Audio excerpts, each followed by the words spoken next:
Hi there, Andre here from Peak Motorcycles. I'm here at EICMA 2024 and I'm here at the Morbidelli stand.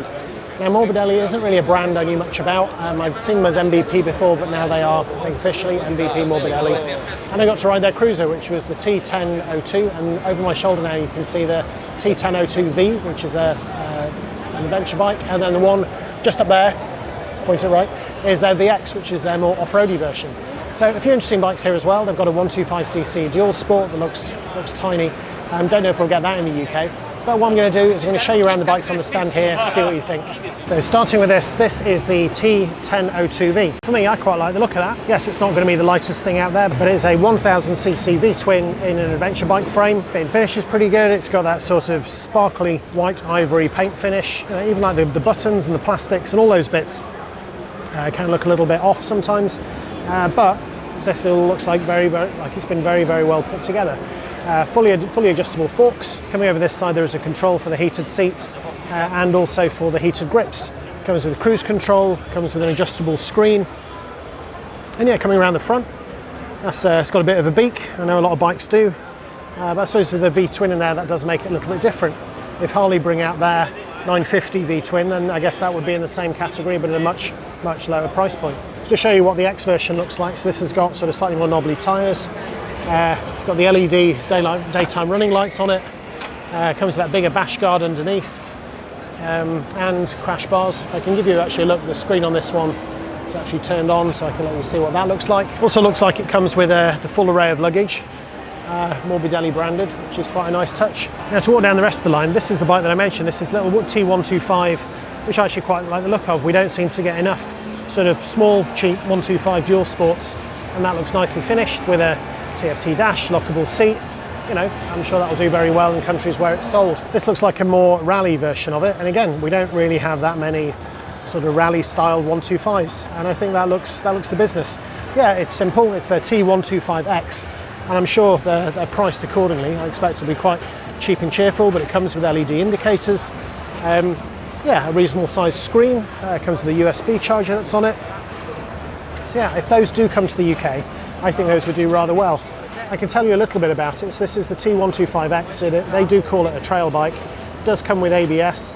And the bike itself, the curb weight of this bike is about 148 kilograms. So it's pretty much the same as a Honda CRF 250, also Honda CRF 300L, and maybe a little bit more.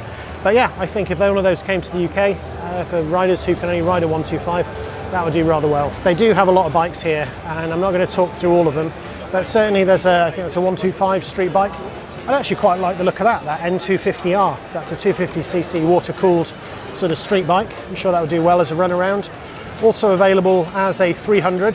This one is the 302. It's got some slightly more aggressive styling, but that looks a bit like a baby monster. And I think the biggest capacity in the street bikes is this M502 Morbidelli, which is quite a cool looking thing.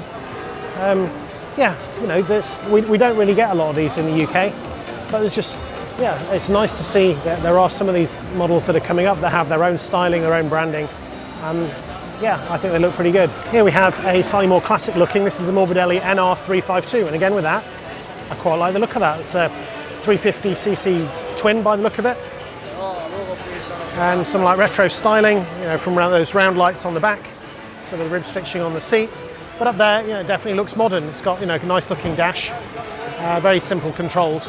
And I think the price point these are likely to come out at, I think that would do very well. So we do have quite a few cruisers in here as well. That one there is a 250 and another 250, and I guess they just have a lot of different styling on these.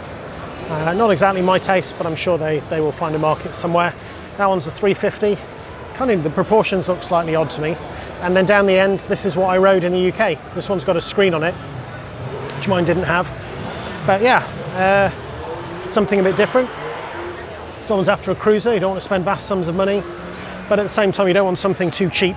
I think that looks quite nice. If you want to see what I thought when I was riding it, there's a video on the channel.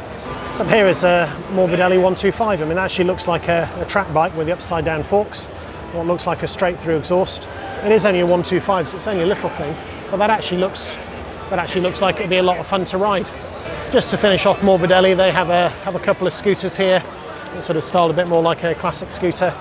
There's a 125, and then finally to finish off, we have this SC1002V Just a couple more bikes from Morbidelli to point out. Here we have the TS502X. Now they are owned by Keeway, so I'd expect to be there's some platform engineering here along the lines of what they've done with Benelli. But it's interesting to see a slightly different style for the bike. You know, it's nice to see it in the blue and with the Morbidelli branding on there. So this bike is Morbidelli T125X. It makes about 40 horsepower, 41 horsepower from a 350 inline twin. 41mm upside down fork at the front. It's 180 kilos dry, so it'll be just below 200 probably wet. So it's not that different to my 450 MT, and it's just great to see a lot more bikes coming along in this sector. Yeah, I quite like the look of that. I wonder if we'll get them in the UK. So that is it. That is my video from the Morbidelli stand here at EICMA 2024. I hope that's been interesting and useful. If it has, please check out my other content from the show. Thanks for watching.